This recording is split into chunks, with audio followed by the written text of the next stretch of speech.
சர்க்கார் படத்துல ஒரு காட்சி வரும். அதுல விஜய் வந்து நேரடியாவே பத்திரிகையாளர்களை பார்த்து நீங்களாம் பைத்தியக்காரங்க அப்படின்னு சொல்றாரு. உடனே அந்த இடத்துல எதிர்ப்பு கிளம்பினதும் அதே வார்த்தையை வேற மாதிரி சொல்லுவாரு. உடனே அங்க எதிர்ப்புகள்லாம் வந்து பெரிய அளவுல இருக்காது.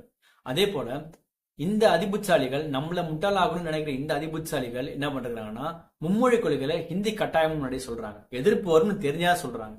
இங்க பயங்கரமா எதிர்ப்பு வந்தவனும் அதே வேற மாதிரி இந்திய மொழிகள்ல ஏதாவது ஒரு மொழியை கட்டாயம் படிக்கணும்னு சொல்றாங்க.